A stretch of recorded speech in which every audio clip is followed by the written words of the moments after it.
बार फिर से इस एपिसोड में आपका स्वागत है जिसमें हम परमेश्वर को जानने के बारे में बात करें। 40 डेज ऑफ नोइंग गॉड। इन 40 दिनों में हमारी कोशिश ये है कि परमेश्वर के काम, उसके नेचर, उसके व्यवहार के विषय में बात कर सकें। परमेश्वर कभी ना बदलने वाला परमेश्वर है।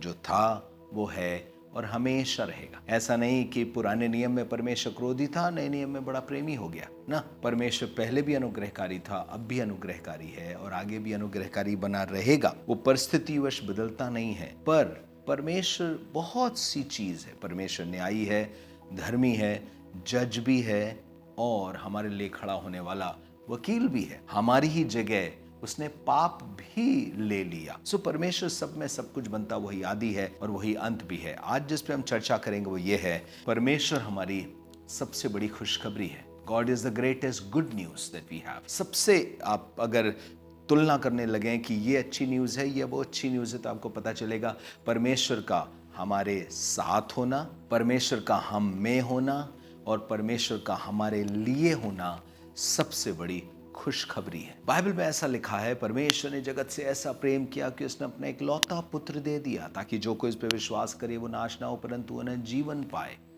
इसका मतलब यूहन्ना ये बताना मांग रहा है, ये यीशु मसीह के मुख से निकले शब्द हैं कि परमेश्वर अपने प्रेम में सबसे बड़ा वरदान जो दे रहा है, अपने पुत्र को दे रहा है। परमेश्वर स्वयं आ रहा है मनुष्यों के पास। So God is the greatest news.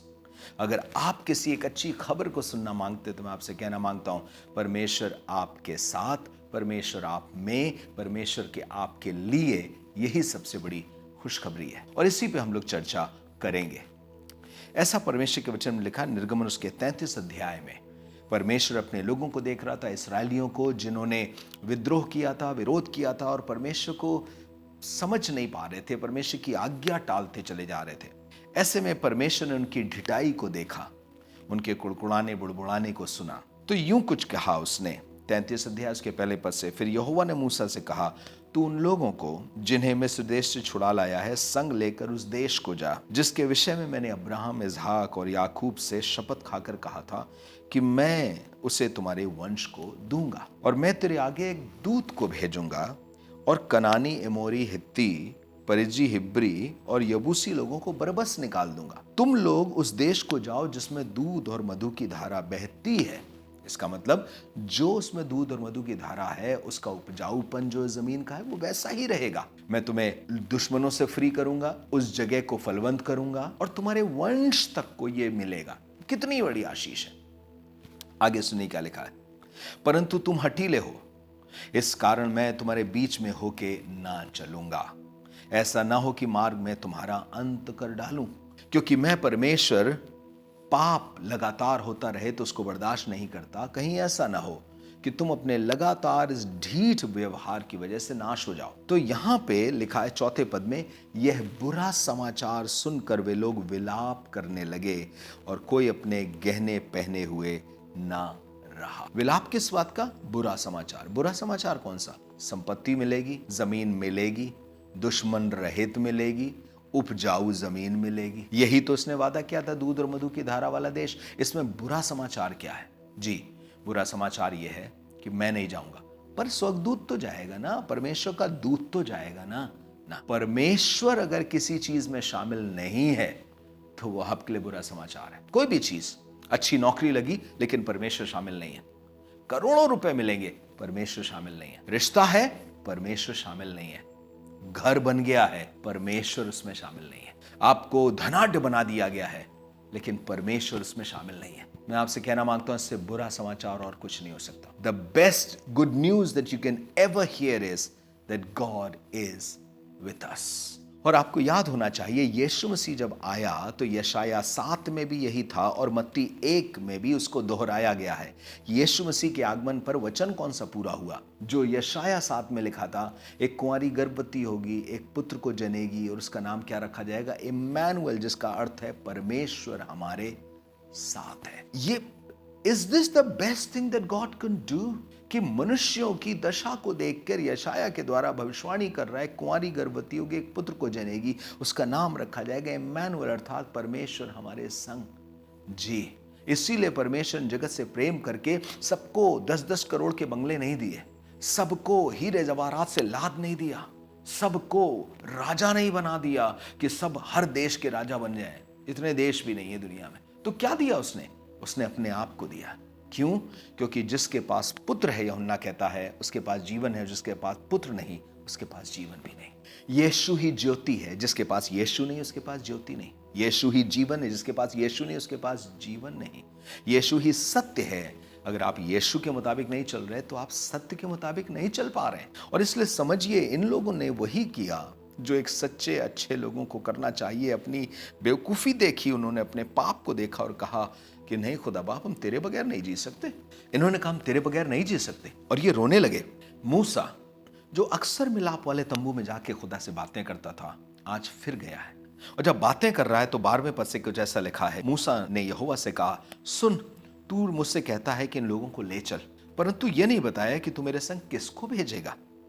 तो भी तूने कहा है, तेरा नाम मेरे चित्त में बसा है और तुझ पर मेरे अनुग्रह की दृष्टि है। उसका मतलब, देख, तू भेज तो रहा है, सब कुछ दे तो रहा है, पर अभी तक कहा नहीं जाएगा कौन। तूने कहा दूत भेजेगा। ये कौन दूत होगा? क्या कोई स्वर्गदूत होगा? जब तूने कहा है तू नहीं जाएगा। तो आगे सुनिएगा, 14-15 पद में क्या लिखा है। यहोवा ने कहा, मैं आप तेरे संग चलूंगा और तुझे विश्राम दूंगा। मूसा क्या बोला? उसने उससे कहा, यदि तू आप न चले तो हमें यहां से आगे न ले जा। इसका मतलब क्या है? मैं जिस जगह में हूं, जिस दशा में हूं, ठीक हूं, पर बगैर तेरे मुझे एक कदम सक्सेस नहीं चाहिए। बहुत से लोगों को सक्सेस परमेश्वर से ज्यादा चाहिए, और कुछ लोगों को परमेश्वर चाहिए और परमेश्वर द्वारा दी गई सक्सेस चाहिए। कुछ लोगों को बाकी सब कुछ दुनिया का चाहिए, चाहे परमेश्वर उसमें हो और चाहे ना हो। लेकिन कुछ लोग ऐसे हैं जिन्हें परमेश्वर चाहिए, बाकी दुनिया की चीजें उसमें हो या ना हो। मुझे बताइए, जब पौलुस ने चुनाव किया, परमेश्वर ने पहले ही बता दिया था, जब वो घोड़े पर से गिरा तो तुझे राजाओं के सामने ले जाया जाएगा, अन्य जातियों के बीच में तू खड़ा होगा, तू दुख उठाएगा मेरे नाम के लिए, तुझे सताया जाएगा, सबके सामने तुझे गवाही देनी पड़ेगी। Praise the Lord. खुदा बाप का शुक्र है कि पौलुस ने इन तमाम दुख, पीड़ाओं और समस्याओं के बावजूद एक चीज को समझा। वो क्या समझा उसने? कि परमेश्वर मेरे संग रहेगा तो सब कुछ संभव है। परमेश्वर मेरे संग रहेगा तो मेरी सबसे बड़ी आशीष है। यूहन्ना पहले अध्याय में उसके 14 पद में भी, जब पहले अध्याय के पहले पद में, आदि में वचन था, वचन परमेश्वर के साथ था, वचन परमेश्वर था, सब कुछ उसी के द्वारा उत्पन्न हुआ। आगे 14वें पद में कहने लगा, यही वचन देहधारी हुआ और अनुग्रह सच्चाई से परिपूर्ण होकर हमारे बीच में डेरा किया। यही वचन, अर्थात वो वचन जिसके द्वारा सारी दुनिया बनी थी, अब हमारे पास आ गया, हमारे साथ आ गया। देखिए, परमेश्वर हमारे साथ हो, यह हमारे लिए आशीष की बात है। मैं चाहता हूं कि भजन संहिता और उसका 46 अध्याय 7वां और 11वां पद आपके सामने पढ़ो। ये भजन कोरहवर्षियों का है, और इसमें 7वें पद में और उसके 11वें पद में एक चीज बार बार कोरस के रूप में दोहराई जा रही है। वो क्या है कोरस? कोरस मतलब वो जो बार बार दोहराया जाता है, हर अंतरे के बाद आता है। क्या वो चीज बार बार दोहराई जा रही है जो उनके सबसे बड़े आनंद का कारण है, सबसे बड़ी खुशी का कारण है? क्या है वो? लिखा है, सेनाओं का यहोवा हमारे संग है, याकूब का परमेश्वर हमारा ऊंचा गढ़ है। फिर 11वें पद में भी यही कह रहा है, सेनाओं का यहोवा हमारे संग है, याकूब का परमेश्वर हमारा ऊंचा गढ़ है। ये सेनाओं के यहोवा का संग होना आपके और मेरी जिंदगी का सबसे उम्दा, बार बार दोहराया जाने वाला कोरस होना चाहिए। बार बार आपकी जिंदगी में यही बात दोहराई जाए, यहोवा हमारे संग है। यह हमारे लिए सबसे बड़ी आशीष की बात है। मैं आपके सामने 2 तीमुथियुस के 4 अध्याय के 17वें पद को पढ़ना चाहता हूं। देखिए क्या लिखा है। पौलुस जब बहुत से विरोधों का सामना कर चुका है, बहुत सी मुसीबतों का सामना कर चुका है, तो 2 तीमुथियुस के 4 अध्याय में उसके 17 पद में यह कह रहा है, बल्कि मैं 16 से पढ़ रहा हूं। मेरे पहले प्रतिवाद के समय, जब मुझे जवाब देना था लोगों के सामने, किसी ने भी मेरा साथ नहीं दिया, परंतु सबने मुझे छोड़ दिया था। और आगे क्या लिखा है, भला हो कि उनका इस चीज को लेखा ना देना पड़े, परंतु प्रभु मेरा सहायक रहा और मुझे सामर्थ दी, ताकि मेरे द्वारा पूरा पूरा प्रचार हो और अन्य जाति सुन लें कि मैं शेर के मुंह से छुड़ाया गया, परंतु प्रभु मेरे साथ था। God was with me. ये एक बहुत बड़ी आशीष है। सब छोड़ दें। उसने यहां कहा है कि कोई मेरा साथ नहीं दे रहा था, सबने मेरा साथ छोड़ दिया था, क्योंकि उस जवाब देने में खतरा था, जान का खतरा था, लोग मर सकते थे, इसीलिए कोई खड़ा नहीं हुआ। आप सोच के देखिए, पौलुस जो सबके लिए जान का जोखिम लेकर के सब तरफ जा रहा है, जब उसको प्रतिवाद देना है, जब उसको जवाब देना है, तब कोई उसके साथ खड़ा नहीं हुआ। लेकिन कह रहा कोई बात नहीं, परमेश्वर बस उनसे लेखा ना ले, क्योंकि अगर लेखा लेगा तो गड़बड़ हो जाएगा उनके साथ। लेकिन लिखा है प्रभु मेरे साथ था। आपके अकेलेपन में भी सबसे बड़ी आपकी सहायता मालूम क्या है? परमेश्वर मेरे साथ है। इस संसार में good news is that God is among his people. यही पहले था। अदन की वाटिका में परमेश्वर रोज आदम से मिला करता था। यह संगति चली गई थी, उपस्थिति चली गई थी। इसीलिए पौलुस ने भी जब संगति की बात करी है, जब उसने अंत किया है अपनी पत्रियों को, तो खास तौर से कुरिन्थियों की पत्री को, दूसरे कुरिन्थियों को अंत करते हुए कह रहा है, अब परमेश्वर का प्रेम, प्रभु यीशु के दया और पवित्र आत्मा की संगति तुम्हारे साथ रहे। जो साथ तुम्हारे साथ रहे वो क्या? परमेश्वर का प्रेम, प्रभु यीशु मसीह की दया और पवित्र आत्मा का साथ, ये तुम्हारे साथ रहे। परमेश्वर मेरे साथ हो, प्रभु यीशु मेरे साथ हो, पवित्र आत्मा मेरे साथ हो, इससे बढ़ के संसार में आशीष कुछ और नहीं है। अपने बच्चों पर हाथ रखना और उन्हें यह आशीष देना, यहोवा तुम्हें आशीष दे और तुम्हारे साथ रहे। ये नहीं कि सिर्फ यहोवा तुम्हें यहां बढ़ाए वहां बढ़ाए, ना, परमेश्वर तुम्हारे साथ रहे। देखिए बाइबल में लिखा, और परमेश्वर यूसुफ के संग संग था। उस जेल खाने में परमेश्वर यूसुफ के संग है, कैद में परमेश्वर यूसुफ के संग है, धोखा खाने में परमेश्वर यूसुफ के संग है। इन तमाम चीजों में उसने उसे कड़वा नहीं होने दिया और एक दिन उसे अपनी महिमा के लिए इस्तेमाल किया और पूरी जाति के उद्धार का कारण हो गया। परमेश्वर यही आपके साथ भी कर सकता है और इसीलिए हमारी सबसे बड़ी खुशी यह है कि परमेश्वर हमारे संग है। दूसरी बात, परमेश्वर हम में है। कुलुस्सियों और उसके पहले अध्याय और उसके मैं 27 पद को पढ़ रहा हूं, बल्कि 26-27 को ऐसा लिखा है, अर्थात उस भेद को जो समय और पीढ़ियों से गुप्त रहा। कौन सा भेद? समयों और पीढ़ियों से गुप्त था। सुनिएगा, उस भेद पर से पर्दा उठा रहा है पौलुस, परंतु अब उसके उन पवित्र लोगों पर प्रकट हुआ है। क्या है वो? जिन पर परमेश्वर ने प्रकट करना चाहा कि उन्हें ज्ञात हो कि, क्या ज्ञात हो? परमेश्वर ने क्या प्रकट करना चाहा? ये कि अन्य जातियों में इस भेद की महिमा का मूल्य क्या है, और वो ये है कि मसीह जो महिमा की आशा है तुम में रहता है। अब ये परमेश्वर जो साथ रहता था अब हम में आके रहता है। यही बात तो यूहन्ना 14 में भी यूहन्ना ने कही है कि पवित्र आत्मा तुम्हारे साथ रहता है लेकिन वो तुम में होगा।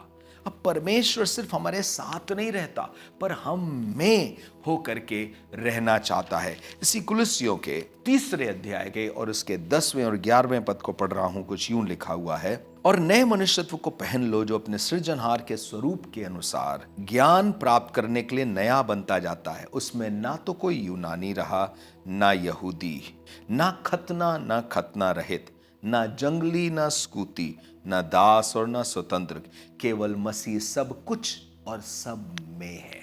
ध्यान से सुनिएगा क्या कहना मांग रहा है। उस जमाने में यहूदी लोगों का संसार 2 ही लोगों में बटा हुआ था, यहूदी और अन्य जाति। कोई भी क्यों ना हो, वे अन्य जाति हैं, परमेश्वर के साथ और परमेश्वर से अलग किए हुए। ये परमेश्वर की खास प्रजा समझे जाते थे, सब बाकी सब परमेश्वर के द्वारा त्यागे हुए अन्य जाति लोग समझे जाते थे, जिनमें यहूदी मिलते भी नहीं थे। पौलुस क्या लिखना मांग रहा है यहां पर कि यीशु मसीह में आने के बाद तुम्हारी सबसे बड़ी महिमा यह नहीं कि तुम दास हो स्वतंत्र, तुम्हारी महिमा यह कि तुम मसीह में पाए जाते हो और मसीह तुम में पाया जाता है। हमारी और आपकी सबसे बड़ी महिमा यह है कि खुदा मुझ में रहता है। God lives inside of me. पहला कुरिन्थियों 3 अध्याय के 16 पद में लिखा है, क्या तुम नहीं जानते कि तुम परमेश्वर का मंदिर हो? कलीसिया परमेश्वर का मंदिर है और परमेश्वर का आत्मा तुम में बसता है। फिर 6 अध्याय के 19वें-20वें पद में भी यही कह रहा है कि क्या तुम नहीं जानते कि तुम्हारी देह पवित्र आत्मा का मंदिर है और परमेश्वर का आत्मा तुम में बसता है। God is not just with us, he is in us। देखिए कुछ चीजें अब और गहरी हो रही हैं। वो कह रहा मैं तुम्हारे अंदर हो करके जीऊंगा। अब मेरे अंदर सामर्थ्य है, सिर्फ मेरे साथ सामर्थ्य नहीं है। परमेश्वर मेरे साथ है और अब परमेश्वर मेरे अंदर है और ये पवित्र आत्मा के द्वारा संभव होने पाया है। मैं आपके सामने यूहन्ना रचित सुसमाचार उसका 15वां अध्याय उसके पहले से लेके 5वें पद तक पढ़ रहा हूँ। सच्ची दाखलता मैं हूँ और मेरा पिता किसान है। जो डाली मुझ में है और नहीं फलती उसे वो काट डालता है, और जो फलती उसे वो छांटता है ताकि और फले। पहली चीज तो ये बताना मांग रहा है, जो मुझ में है वो फलता है और जो नहीं फलता उसे वो काट डालता है। पहली चीज, संभावना बढ़ने की, अपेक्षा बढ़ने की और उम्मीद बढ़ने की तभी है जब मसीह में है। फलों के पैदा होने की उम्मीद उससे नहीं है जो मसीह से बाहर है। आपसे ये उम्मीद की जाएगी जब मसीह आपके अंदर होगा कि आप में प्रेम, आनंद, मेल, धीरज, कृपा, भलाई, विश्वास, नम्रता और संयम पाया जाए, और ये तभी संभव होगा जब मसीह आपके अंदर होगा। मसीह होगा तो ये होगा, नहीं तो कह रहा है जो डाली नहीं फलती उसे वो छांटता है, उसे काट डालता है, छांटता है ताकि वो और फले। इसका मतलब क्या है? जो कोई मसीह में है और मसीह जिसमें है उससे फलवंत होने की आशा रखी जाएगी। इसका मतलब मसीह कह रहा है मैं सब कुछ कर रहा हूं तुम्हारे अंदर आकर के, तुम फिर भी फलवंत नहीं होगे, कैसे संभव है? इसके लिए फिर उसने कहा तुम तो उस वचन के कारण जो मैंने तुमसे कहा तुम शुद्ध हो, तुम मुझ में बने रहो और मैं तुम में। जैसे डाली यदि दाखलता में बनी ना रहे तो अपने आप से नहीं फल सकती, वैसे ही तुम भी यदि मुझ में बने ना रहो तो नहीं फल सकते। मैं दाखलता हूं, तुम डालियां हो। जो मुझ में बना रहता है और मैं उसमें, वो बहुत फल फलता है। आप मसीह में रहें, मसीह आपके अंदर रहे। कई बार लोगों को लगता है हम चर्च में हैं, पर मसीह अंदर है या नहीं है? उसके गुण अंदर हैं कि नहीं है? उसकी पवित्र आत्मा का काम आपके अंदर है या नहीं है? क्योंकि अगर वो अंदर होगा तभी आप फलवंत होना शुरू हो जाएंगे। उसका अंदर होना एक बहुत बड़ी आशीष की बात है। अरे पवित्र आत्मा का अंदर होना, परमेश्वर का आपके अंदर होना, परमेश्वर का मंदिर आपको बनाता है। मंदिर मालूम कौन सी जगह? जहां परमेश्वर मनुष्यों से मिलता है। मंदिर वो स्थान है जहां परमेश्वर और मनुष्य का मिलन होता है। संसार और आत्मिक संसार दोनों मिलते हैं, वो मंदिर होता है। परमेश्वर आप में है, जब आपसे कोई मिलेगा तो परमेश्वर से मिल लेगा, पर जब परमेश्वर आप में होगा तो। और तीसरी बात जल्दी से बताना चाहता हूं, वो ये है, परमेश्वर हमारे लिए है। परमेश्वर हमारे साथ है, परमेश्वर हम में है और परमेश्वर हमारे लिए है। और ये एक बहुत ही प्यारा सा पद है और ये मिलेगा रोमियो उसका 8वां अध्याय और उसके 33वें 34वें पद को लिखा है पौलुस ने, परमेश्वर के चुने हुए पर कौन दोष लगाएगा? परमेश्वर ही है जो उसको धर्मी ठहराने वाला। फिर कौन है जो दंड की आज्ञा देगा? मसीह है जो मर गया, मुर्दों में से जी उठा और परमेश्वर की दाहिनी ओर है, हमारे लिए निवेदन भी करता है। रोमियो उसका 8वां अध्याय उसके 31 पद से पढ़ रहा हूं। ऐसा लिखा है, अतः हम इन बातों के विषय में क्या कहें? यदि परमेश्वर हमारी ओर है तो हमारा विरोधी कौन हो सकता है? ये विरोधी क्या करना मांग रहा है? सुनिएगा, ये विरोधी जो है दोष लगा करके नीचा दिखाना मांग रहा है, दोष लगा करके रोकना मांग रहा है और कह रहा परमेश्वर अगर हमारी ओर है तो हमारा विरोधी कौन हो सकता है? तो परमेश्वर हमारी ओर होकर क्या करना मांग रहा है? वो कह रहा अगर परमेश्वर तुम्हारी ओर है, तुम्हारी तरफ से लड़ेगा तो तुम्हें विजयी बनाएगा। कोई चीज संसार की तुम्हें हरा नहीं सकती, क्योंकि अब परमेश्वर तुम्हारी ओर आ गया है। जैसे यहोशू को जब यरीहो पर जाना था और आक्रमण करना था, उससे पहले परमेश्वर का वो दूत जो यीशु मसीह के रूप में था वो आके खड़ा हुआ और आके कहने लगा कि मैं चलूंगा। यहोशू ने उस दूत के रूप को देखा जो आके खड़ा हुआ था। उसने कहा तू क्या हमारी ओर का है या हमारे दुश्मनों की ओर का है? तुम्हें यहोवा की ओर से भेजा गया हूं, उसने ये बोला। यहोशू को इतना आश्वासन आ गया विजय का कि परमेश्वर की ओर से दूत हमारे लिए भेजा गया है।